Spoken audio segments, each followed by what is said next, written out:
हृदय से सोच कर देखिए, अपने आप को सोच कर देखिए कितनी देर हमने परमपिता परमात्मा की बंदगी करी, और फिर ये देखिए कि संसार को कितना समय दिया। सारा समय संसार को ही दिया है। 5-10 मिनट अगर लगा दी, और 5-10 मिनट के लिए भी अगर हम बैठते हैं ध्यान में, उस समय भी ये संसार की फिल्म चलती है आंखों के सामने। उस समय भी संसार की फिल्म चलती है। और महापुरुष कहते हैं, यहां तक बताया है कि फिलहाल जैसे अब हम सत्संग में बैठे हैं और सत्संग के अंदर बैठ करके उस मालिक की याद में अपना समय व्यतीत कर रहे हैं, ये हमारी भजन बंदगी जो सत्कर्म है उनके अंदर ये समय, ये घड़ी, ये बेला ऐड हो रही है, शामिल हो रही है। कैसे कि एक सेठ थे और उन सेठ ने हजारों रुपए, लाखों रुपए गरीबों को लूट लूट करके और बड़ा सुंदर बंगला बनाया, छल कपट बेईमानी से, क्योंकि मेहनत से तो दाल रोटी चलती है। तो कहते हैं इतना सब कुछ करके और उसने ये सब कुछ किया, तो कहते हैं कि एक झूलने वाली चेयर कुर्सी जो होती है उसके ऊपर बैठा बैठा झूल रहा है। ये दृष्टांत इसलिए बताए जाते हैं ताकि आदमी को सीधा नहीं समझ में सके, तो इस दृष्टांतों के माध्यम से समझाया जा सके। तो यम के दूत, 2 यम के दूत उसको उस मकान के अंदर दाखिल करते हुए, यानी कि अंदर आते हुए दिखाई दिए। तो सत्संगी प्रेमियों, अब उसने कुर्सी से ध्यान हटा करके उनकी तरफ ध्यान करते हुए बोला, कभी कौन हो तुम और कहां से आए हो? तो वो तो निर्भय थे, तो बोले कि जी सेठ जी, हम तो यम के दूत हैं, इधर से होते हुए जा रहे थे, आपको दृष्टि पड़ी आपकी। तो सेठ जी कहने लगे कि भाई ये तुम्हारे हाथ में क्या है?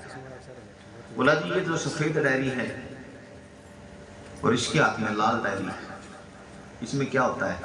बोला जी कुछ नहीं महाराज, ऐसा सेठ जी, जो इंसान बुरे कर्म करता है उसका लेखा जोखा लाल डायरी के अंदर होता है, और जो इंसान सत्कर्म करता है, संतों की वाणी सुनता है, सत्कर्म करता है, माँ बाप की सेवा करता है, चुगली, निंदा, झूठ, तूफान, फरेब, इन चीजों से परे जो रहता है और परमार्थ करता है, उसके सत्कर्म इसमें लिखे जाते हैं।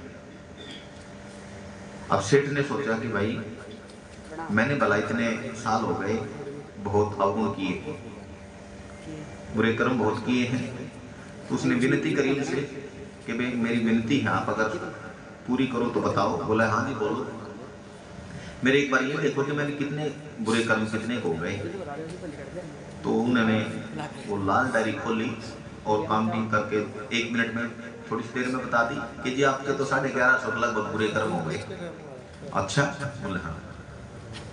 अब उसने मन ही मन पश्चाताप बहुत हो रहा है कि आज तक मैंने जितने किए बुरे कर्म ही तो किए हैं, नेकी, अच्छे कर्म और परमपिता परमात्मा की भक्ति वाला काम तो मैंने किया ही नहीं। तो उसके मन में गलानी पैदा हो रही है, और तभी उसके मन में ये ख्याल आया कि हे परमात्मा, याद किया मन ही मन परमात्मा को कि परमात्मा आज से मैं सत्कर्म करूंगा, नेकी करूंगा, अच्छा करूंगा और किसी गरीब को नहीं सताऊंगा, परमार्थ करूंगा। तो जो सफेद डायरी वाला जो था उसने खोल करके वो डायरी कुछ लिखना शुरू कर दिया। बोला कि भाई अब क्या लिख रहे हो? बोला जी आपके अंदर जो विचार प्रकट हो रहे हैं ना, हम वो भी लिख रहे हैं। आप समझे मेरी बात को कि जो हम फिलहाल यहां बैठे हैं ना, ज्योतिष भाव से बैठा है उसका वो एक काम नोट होना लग रहा है, ये भी सच है। अब ज्योतिष भाव से बैठा है उसकी मर्जी। तो इसीलिए जहां भी जाए, हमें यहाँ 500-700 साल के लिए रहने के लिए नहीं आए, थोड़े दिन के लिए जिंदगी मिली है, इसलिए सब प्यार प्रेम से रहना सीखो और छल कपट बेईमान इन सबको त्याग करके ऐसी जिंदगी जियो कि जैसे कबीर साहब जी कहते हैं ना कि कुछ ऐसा करके जा कि तेरे जाने के बाद भी तुझे लोग याद करें। तो ये समय है हमारा, कर्म क्षेत्र है ये पृथ्वी माता, कर्म क्षेत्र है। और यहाँ हमें ऐसे कर्म करने चाहिए जो हमें भोगने ना पड़े। वैसे तो कर्म भोगने पड़ते हैं, लेकिन संत जो बताते हैं वो सही बताते हैं, सत्संग।